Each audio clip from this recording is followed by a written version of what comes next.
கொச்சைப்படுத்துற மாதிரி இவன் இந்த மாதிரியான ஒரு பேச்சை பேசி இருக்கிறான், இவன் மனித ஜென்மமே கிடையாது என்றுதான் இதுல இருந்து நாம முடிவெடுக்க வேண்டியது இருக்கின்றது.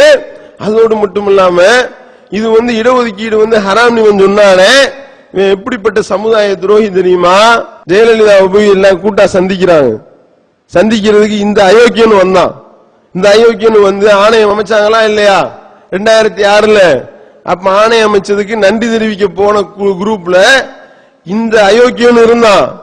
உள்ள ஜெயலலிதாவை சந்திச்சுட்டு வெளியே சொன்னா, இப்ப சொன்னானே இடஒதுக்கீடு என்பது ஜீவாதார கோரிக்கை என்று இவர்கள் சொல்வது போய், இந்த மாதிரி இளைஞர்களையும் பெரியவர்கள் எல்லாரையும் வழிகெடுத்துக் கொண்டிருக்கின்றார்கள். இப்படி இடஒதுக்கீடு கேட்டு இடஒதுக்கீடு என்பது அநியாயம், அக்கிரமம் அப்படின்னு சொல்றானே, வெளியே பேட்டி கொடுத்தான் ஜெயலலிதாவை சந்தித்து விட்டு.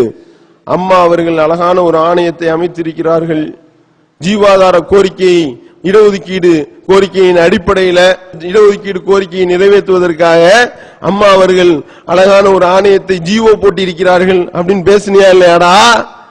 மிகப்பெரிய ஜீவாதார பிரச்சனைகளில் ஒன்றான இடஒதுக்கீடு பற்றி மாண்புமிகு முதலமைச்சர் அவர்களை சந்தித்து முஸ்லிம்கள் இடஒதுக்கீடு பற்றியும் சிறைகளில் 8 ஆண்டுகளுக்கு மேலாக வாடிக்கொண்டிருக்கக்கூடிய அப்பாவி முஸ்லிம் சிறை கைதிகளை பற்றியும் கோரிக்கை வைத்தோம்.